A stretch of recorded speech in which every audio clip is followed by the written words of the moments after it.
नमस्कार दोस्तों। एक सर्वे में दावा किया गया कि प्रधानमंत्री नरेंद्र मोदी को इस देश की 70% महिलाएं बहुत पसंद करती हैं।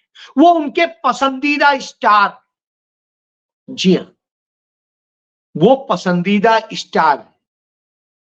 ये बात 2025 में कही जा रही है और इसी के जस्ट पहले 2024 में जब इलेक्शन होता है तो 240 सीटों पे भारतीय जनता पार्टी साम दाम दंड भेद सब अपनाकर पहुंच जाती है।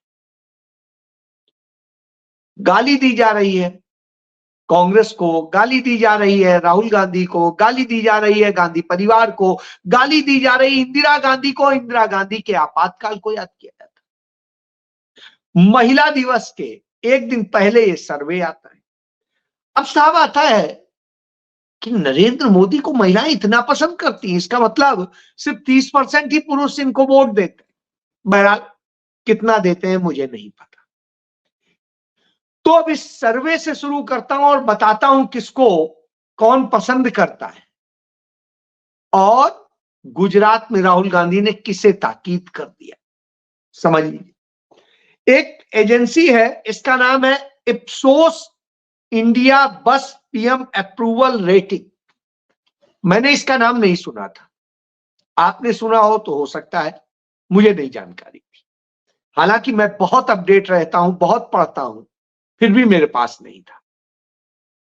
तो साहब ये रेटिंग में इसमें आता है निष्कर्ष में कि 10 उत्तरदाताओं में से 7, यानी 10 लोगों से सवाल किया गया, उनमें से 7 से अधिक मोदी। अब 7 से अधिक कैसे हो सकता है? 10 ही है तो या तो 7 होगा या 8 होगा। बहरहाल तो 10 से अधिक महिलाएं मोदी सरकार के प्रदर्शन से आश्वस्त और संतुष्ट हैं और वो उनको पसंद करती हैं, उनको उनके प्रति अपना समर्थन दिखाती हैं। तो जब वो ये बताते हैं और जब इसे परसेंटेज में वो ले जाते हैं तो कहते हैं 72% महिलाओं ने उन्हें पसंद किया, जबकि 64% पुरुष मत जो है उत्तरदाताओं ने को भी उनका समर्थन मिल रहा है, यानी अब 64%। तो जब 70% ये है तो 64%, बहरहाल सारे गणित को हम मान लेते हैं। अब आता है, इसमें कहते हैं उत्तर भारत की और पश्चिम भारत की, यहां की महिलाएं उन्हें ज्यादा पसंद करती हैं, लेकिन उसी की अपेक्षा दक्षिण भारत में उनको सिर्फ 32% पसंद करती। इसी तरीके से पूर्वोत्तर में भी उनकी स्थिति बहुत अच्छी नहीं है। तो उत्तर भारत और पश्चिम भारत के बूते नरेंद्र मोदी महिलाओं के सबसे लोकप्रिय नेता हैं। चलिए मान लिया। अब आ जाते हैं महिलाओं को नरेंद्र मोदी क्यों पसंद है। इसलिए क्योंकि उन्होंने अपनी बीवी के साथ संबंध नहीं निभाए और उसे छोड़ दिया, बेसहारा छोड़ दिया, यानी उसके साथ धोखा किया। नरेंद्र मोदी इसलिए पसंद है कि उनका महिलाओं को लेकर बड़े सारे विवाद सामने आए और इतने विवाद आए हैं कि सुप्रीम कोर्ट तक एफिडेविट पहुंचे हैं कि उन्होंने महिलाओं के साथ क्या किया और क्या नहीं किया। नरेंद्र मोदी के ही शासनकाल में सबसे ज्यादा महिलाएं लापता हुई हैं इस देश से, और अभी पिछले 3 साल के आंकड़े बताते हैं कि 13.5 लाख महिलाएं लापता हैं। यही नहीं पता चल रहा मर गई, आसमान खा गया, धरती निगल गई, कहां चली गई। बहरहाल इसके बाद सबसे ज्यादा रेप और महिलाओं के प्रति अपराध नरेंद्र मोदी शासन में ही हुए। तो महिलाओं के सबसे पसंदीदा नरेंद्र मोदी है। गजब की स्थिति है। बहरहाल यह भी बड़ा अच्छा है। इस पर मुझे याद आता है, सचमुच महिलाएं कब गर्व से कहती थी हम भी हैं। वो वक्त था 1970 का दौर, 1980 का शुरुआती दौर। और वह दौर था जब महिलाएं गर्व से कहती थी, मैं भी इंदिरा। जी हां, मैं भी इंदिरा। क्यों कहती थी वो? श्रीमती इंदिरा गांधी जब 1971 में चुनाव लड़ती हैं तो 1971 के चुनाव में वो 352 सीटें लेके आती और देश की प्रधानमंत्री बनती। 1977 में वो चुनाव हारती हैं, 153 सीटें ही लेके आती है, लेकिन जीतने वाली पार्टी भी 300 का आंकड़ा नहीं पा पाती है और श्रीमती इंदिरा गांधी डंके की चोट पे खड़ी होती है। उसी के जस्ट बाद 1980 में चुनाव होता है और श्रीमती इंदिरा गांधी 353 सीटें जीत के आती है। यानी जब 1977 में वो चुनाव हारी तब भी उनके 35.5% वोट थे, 35.5।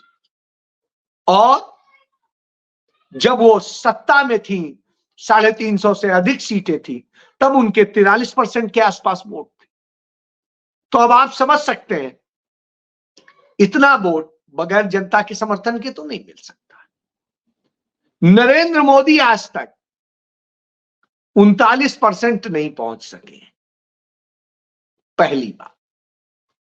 अब आता हूं कि श्रीमती इंदिरा गांधी से जब तमाम तुलना करते हैं तो उस समय आप देखिए अमेरिका का राष्ट्रपति धमका रहा है, रोज धमका रहा है नरेंद्र मोदी को। वो जिस तरीके से उसने कहा अपने बयान में, उसने कहा मैंने भारत की पोल खोल दी है, इसलिए भारत डर गया है और टैरिफ कम कर रहा है।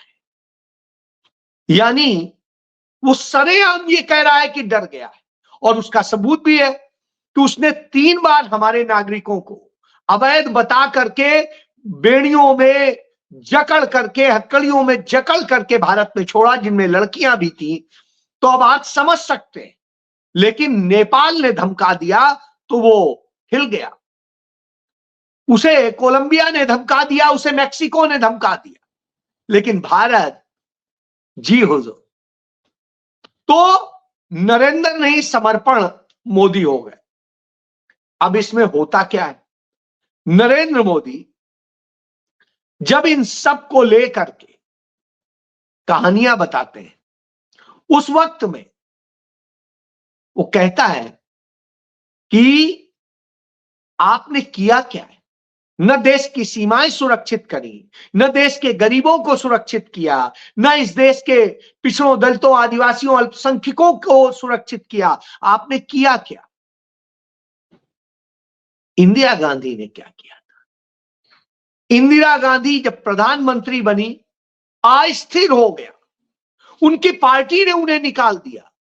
बावजूद इसके उन्होंने नाथुला में, चोला में चीन की सेनाओं को बुरी तरह से हरवाया। यह राजनीतिक शक्ति का ही कमाल था। सेनाएं कोई बहुत मजबूत नहीं थी, लेकिन उन्होंने यह करके दिखाया। चीन हिल गया, डर गया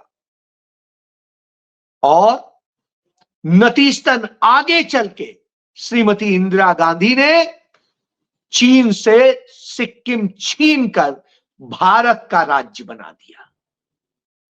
चीन मुंह ताकता रह गया, अमेरिका मुंह ताकता रह गया। तुरंत अमेरिका ने, चीन ने, सबने मिल करके भारत के अंदर एक साजिश रची। CIA के जरिए तमाम नेताओं को अपने काबू में लिया गया और इंदिरा गांधी के खिलाफ मुहिम चलाई गई। इंदिरा गांधी ने राजे रजवाड़ों को लाके लाइन में घुटने पे खड़ा कर दिया और उनकी तमाम संपत्ति भारत सरकार की संपत्ति घोषित करके इस देश की जनता को समर्पित कर दी, गरीबी हटाओ के लिए। उसके बाद श्रीमती इंदिरा गांधी ने इस देश के पूंजीपतियों के हाथ से बैंकें छीनी और उनका राष्ट्रीयकरण कर दिया। तो सारे पूंजीपति खिलाफ हो गए, सारे राजे रजवाड़े खिलाफ हो गए, और वो भी उन अमेरिकी और चीनी ताकतों के साथ मिलकर के विपक्षी नेताओं के साथ साजिश रची। श्रीमती इंदिरा गांधी ने पाकिस्तान के 2 टुकड़े कर दिए। अमेरिका बिल्लाता रहा, वहां का राष्ट्रपति निक्सन चेपे करता रहा और उसको कड़ा जवाब दिया कि भारत किसी से डरता नहीं, 7वां नहीं 70वां बेड़ा भेज दो, हम डरने वालों में से नहीं, और टुकड़े कर दिया। उसके बाद श्रीमती इंदिरा गांधी ने 1974 में परमाणु परीक्षण करके पहला इस्माइलिंग बुद्धा कहते हुए विस्फोट करके दुनिया को बता दिया, हम भी परमाणु संपन्न हो गए। हिल गई पूरी दुनिया। भारत के खिलाफ साजिशों का दौर चला और CIA और तमाम ये संघी ताकतों ने मिलकर के एक संघी जज जगमोहन लाल सिन्हा के जरिए श्रीमती इंदिरा गांधी के चुनाव को ही अवैध बता दिया, ये कहते हुए कि उनकी रैली में बिजली का कनेक्शन सरकारी कर्मचारियों ने जोड़ा था। उनके जो अधिकारी थे कपूर साहब, उन्होंने इस्तीफा दे दिया था, लेकिन वो मंजूर नहीं हुआ था और वो काम करने लगे थे। इस आधार पर श्रीमती गांधी का चुनाव अवैध बता दिया। आज प्रधानमंत्री नरेंद्र मोदी की सभा का सब कुछ सरकारी लोग करते हैं, लेकिन तब ये कहा जा रहा। बहरहाल अदालत ने उसे स्टे कर दिया, जबकि जो अधिकार नहीं था जगमोहन लाल सिन्हा को, उन्होंने कहा कांग्रेस अपना नया नेता चुने, यानी इंदिरा को हटा दो, हम आपके साथ। बहरहाल इंदिरा तो इंदिरा थी। जब कुछ नहीं रह गया तो विपक्षी नेताओं से सेनाओं पुलिस को विद्रोह कर देने के लिए कहा गया, और वो महिला उसने कहा देख लेंगे। और कानून में जो डॉक्टर भीमराव अंबेडकर का बनाया संविधान है, उसमें जो आपातकाल की व्यवस्था है, उसके तहत कानूनी आपातकाल लगा करके इस देश की उन तमाम ताकतों को जो एकता अखंडता और सबको नष्ट कर रही थी, उन्हें सबक सिखा दिया, बता दिया मैं इस देश की सिर्फ बेटी हिंदू नहीं हूं, मैं इस देश की मां इंदिरा गांधी नहीं हूं, मैं दुनिया की दादी इंदिरा गांधी हूं। और तमाम उनके चरणों में पड़ गए, तमाम ने माफी मांगी, तमाम ने वो किया। RSS चीफ देवरस ने चिट्ठी लिख करके माफी मांगी और कहा ये तो बड़ा जरूरी था, इतना डर गए। लेकिन वो अधिनायकवादी नहीं थी, वो तानाशाह नहीं थी, तो उन्होंने खुद ही 21 महीने बाद आपातकाल हटाया और चुनाव कराया। नियम के तहत निष्पक्ष चुनाव हुआ। इंदिरा गांधी चुनाव हारी 1977। लेकिन उसके बाद डिगी नहीं, डरी नहीं। उनके खिलाफ झूठी FIR दर्ज की गई, उनकी सदस्यता रद्द की गई और तमाम साजिशें की गई, घर छीन लिया गया, जेल डाल दिया गया। उन्होंने कहा हथकड़ी लगाओ, मैं डरती नहीं। और उसके बाद वो एक क्रांति की तरह फिर से निकली और 1980 में उन्होंने फिर से सरकार बनाई। देश की एकता अखंडता को खतरा पैदा किया गया, धर्म को अपवित्र किया जा रहा था, सिख धर्म को, तो उन्होंने श्री हरमिंदर साहब ने सेना भेजी और वहां की गंदगी साफ की। साफ होते ही उसको सौंप दिया, अब आप अपने धर्म के हिसाब से कीजिए। यह थी इंदिरा। वो जिस दिन उनकी हत्या हुई उसके जस्ट पहले उन्होंने कहा था मुझे चिंता नहीं कि मैं जिंदा रहूं न रहूं, लेकिन मेरे खून का कतरा कतरा भारत को जीवित रखेगा, उसकी रक्षा करेगा। तो महिला शक्ति क्या होती है, यह होती है।